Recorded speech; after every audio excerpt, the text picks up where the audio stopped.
Xiangli Yao is free right now if you log into Wuthering Waves and claim him from the special event, and all of this footage was recorded on an early test server. What's the highest rated anime of all time? Well, there's been plenty of top tier shows and stories produced since probably before the majority of you were born. New gen enjoyers may say that Frieren is the new greatest anime of all time, and as a result, they may be victims of a hate crime. But if you look closely at trends over time, you can see that Frieren is contested by the longest standing best anime of all time. Close enough. Welcome back, Full Metal Alchemist. By the way, both these shows are absolutely incredible and you should watch both. Wuthering Waves cooked up a crazy free-to-play 5-star and one of the strongest DPS characters all in one. And today I'm going to be teaching you how to play him and what his best build and teams are. My name is Braxophone, but you can call me Brax, and let's talk about Xiangli Yao.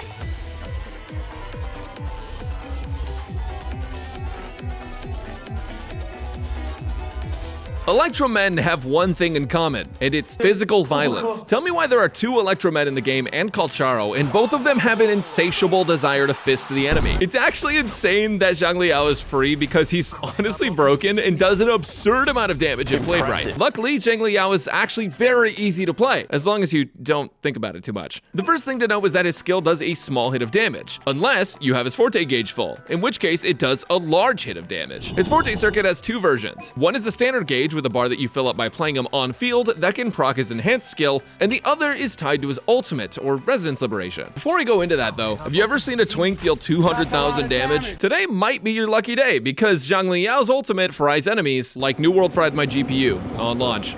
With just one button, he creates a glitch in the matrix and hits targets in an AoE with 10,000 tungsten cubes. During his Resonance Liberation, he enters his intuition state, and in this state, his entire kit gets mega buffed with different basic attacks, skills, and even dodge counters. His dodge counters and skills do a ton of damage and count as Resonance Liberation damage, meaning that you get rewarded for solid combos and dodging enemy attacks. With his second passive, in his ultimate state, he also has resistance to interruption, which helps a ton for finishing combos. He's a very combo-focused character, so it's a super important buff to have. His normal basic attack combo is 5 attacks, but when you use his Resonance Liberation, it becomes 3 attacks, but bigger damage. Now, about 30 seconds ago, I mentioned that you get a different Forte bar in his ultimate. That's because his Resonance Liberation transforms your Forte gauge into basically Calcharo. Congrats, you now have 5 things to worry about instead of 1. Your new Forte bar holds performance capacity. When you use a basic attack now, you gain 1 performance capacity on the first attack, and after using his second and third, you gain 2 performance capacity each. And when you have 5 and press skill, you blow your whole load in and out of game. Hey, be nice, he gets nervous about his performance. There's actually 2 different combos that you'll be using in his Resonance Liberation frequently, and the combo that you choose can affect your damage output. Just think about this for a second.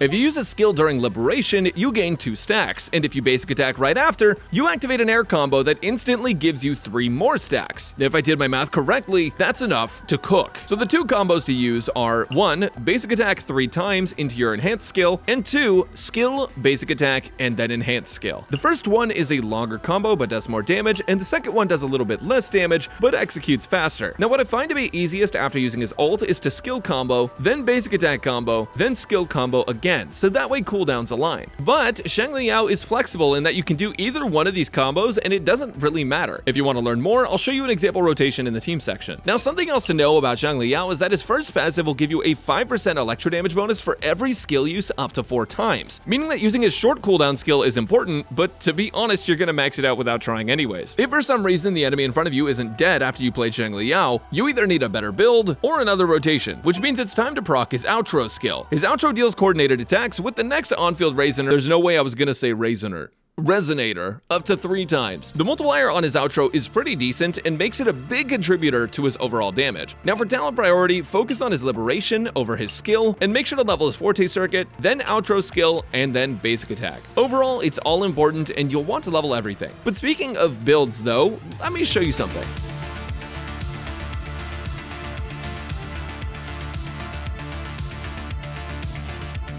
So far, of all of the gacha games I've played, Wuthering Waves has had some of the easiest to understand build systems. Maybe it's just that I've played a ton of other gachas now, or we have damage formulas for them, so it's easy to figure out what everyone uses. Or maybe it's just that the fusion set goes on the fusion character and everything goes in the square hole. So naturally, that would mean that Xiangli Yao, an electro character, uses the electro echo set, right? Want to listen to some tunes?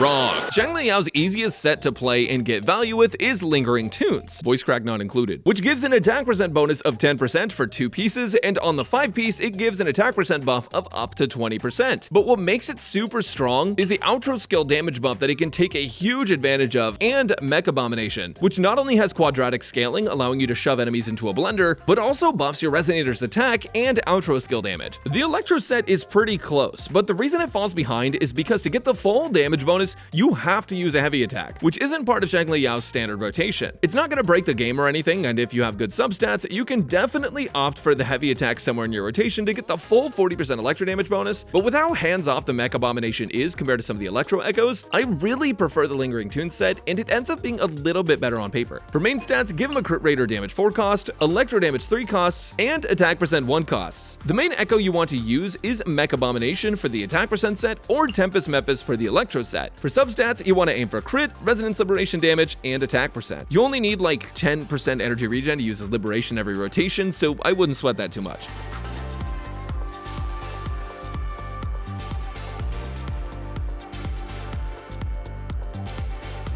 After months of insane gacha game patches to drain our pulls across every single game, we have a free busted 5-star character to help us finally save our pulls. Oh god damn it. Okay, so let's say you're a Gauntlet enjoyer. Up till now, you've had Marcato for supports and Originite to make your characters heal, which is really funny. We haven't had a super big need for a DPS-oriented Gauntlet unless you were one of 5 Lingyang players. The downside of Xiangli Yao being a Gauntlet user is that you need a good Gauntlet weapon for him, and at the moment, there just aren't many of those. His best weapon is Verity's Handle, since it gives crit rate on the main stat and also grants elemental damage bonus in the passive. When you use this Liberation, it gives him extra Liberation damage bonus that can be extended whenever you use his skill. These gauntlets have high base stats and perfectly complement his kit. This is probably the closest you'll get to being the protagonist of Mashal. If you go with his next best option, Abyss Surges, you don't have a crit main stat, and the energy regen bonus is pretty redundant since he doesn't really need a ton of it. They're his best free-to-play accessible options if you chose them as your free weapon, but you have to make sure to basic attack every now and then to keep the stacks up, otherwise it falls really far down. Now if you have the Battle Pass Gauntlet Stonard, what a silly name by the way, it's like Leonard but gauntlets, they're solid for building crit and the liberation damage bonus. Other than that, Hollow Mirage is an okay substitute for the other gauntlets, and if you have no other options, you can use Gauntlets of Night, but I don't recommend investing resources into those. Xiangli Yao is an absurdly strong character, but he doesn't have many options for weapons at the moment. In the future, we might have new 4-star and 5-star gauntlets, but for now, this is basically all we have. If you really like his design, you can always go for his weapon with the pulls you would have spent on him, but if you're mentally ill like me and Mina Aoyama, you can keep saving for Camellia. Here's a chart showing some of the damage differences in the weapons I listed.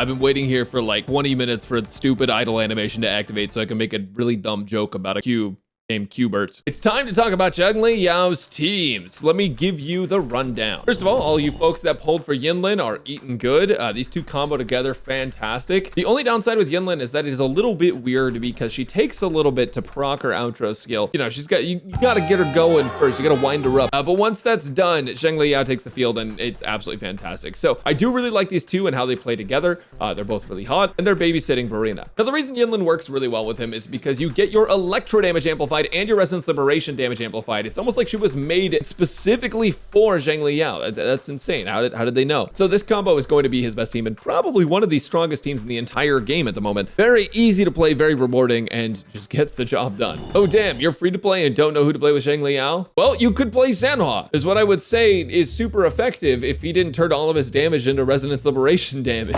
But no joke, Sanhua is cool because she doesn't take up a ton of your field time, but she can dish out a fair bit of burst damage on her own. So if you don't have Yinlin, you can play her instead, and it's like fine. One of the biggest downsides is that you can't really swap between these two characters. Xiangli Yao doesn't really want to use a super short field time, and obviously you're gonna lose Sanhua's buff if you swap off him into another character, but she will increase the basic attack damage, which is nice, I guess. One team that I have found to be particularly effective though, and I did not expect this to work, was Zhenshi, Genshin, and Xiangli Yao. Now the reason this team is actually so good is because one, Genshin has a resonance liberation damage amplify 38% for 14 seconds seconds. That is a huge amount. And Jessie has about a 30-second Resonance Liberation. It's not quite that long, but what she's going to do is dish out damage the entire time either one of these characters is on field. Now, the hardest part with this is getting Jessie's outro to proc every single time, because when you start with her on the field, she's not going to have her full gauge from a combo of 1, 2, 3. You're gonna have to work a little bit harder for that, and that can mean this team is a little bit slow starting, but once you get a Resonance Liberation out, it ends up being really good. Then you get Genshin, and she has the Resonance Liberation damage amplify, which is gonna help out this whole entire team. Either character benefits from this. Granted, you want to give it to Xiangli Yao just because, you know, he does so much damage. It's kind of unreal. The other benefit of Genshin is that she has grouping on her. When you use her ultimate, she pulls a bunch of smaller enemies in if they can be moved. And because we're playing the attack set on Xiangli Yao, if we use Genshin's ultimate right before Xiangli Yao comes on field, and we use Mech Abomination, you're gonna get quadratic scaling with every single thing that Mech Abomination hits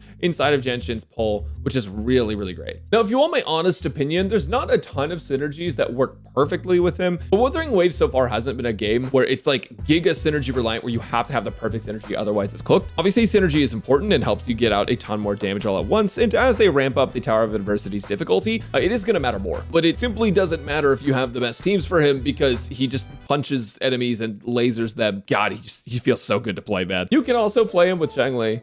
You can just, you know, have her on field. You get all the stacks on Xiangli, then you use her Forte Circuit, and then you use her ultimate, then you Forte Circuit again, swap off into Xiangli Yao. She does have a Resonance Liberation Amplify of 25%, which can be pretty helpful. And as for the characters that you would want to play as supports, it's basically Verena and Genshin, but you can also play Baisu if you don't have any other options, and Yang Yang for our no pull accounts that you guys will benefit from this. So, but I've been yapping too long. Let me show you how he actually works. So to play Xiangli Yao is actually very simple. I did describe this in the kit section a little bit, but basically all you're gonna wanna do is first get your buffs up. We're gonna do this, swap over to Yinlin. And our goal with Yinlin is just to get her outro skill actually proc, but we'll get our Forte bar as well. I'm gonna go ahead and use her ultimate. That's gonna proc our outro, but we're gonna go ahead and sit on this guy. God, I wish that were me. Gonna swap over to Xiangli Yao. Then we're gonna use this Echo. That's gonna give us a big buff for both our outro skill and our attack. We're gonna skill immediately into our aerial combo, enhance skill. Now we're gonna do our 1, 2, 3 combo, enhance skill. And then we're gonna skill again, aerial combo, down, enhance skill. And that's basically all the field time. You can skill right at the end of there just to get in some more energy. And then you go back to Verena, and it's Verena's turn again. This honestly is not that hard to execute. It does look really fast, but that's just because he has really flashy animations that have multiple hits to them. I'm gonna try to dodge everything I can here. Gonna go ahead and use her ultimate. Okay, I can't dodge that. But yeah, honestly, playing him is not super difficult. The only thing to remember is just to make sure you skill right before you swap off of him, so that way you can get some free energy, because that skill cooldown is super low, and it will definitely be off cooldown right before you need to swap. Go just hit it. It gives you a little bit of extra energy, and that'll be good to go into your next characters with. I don't really remember what section of the video comes next, but I hope you guys enjoy.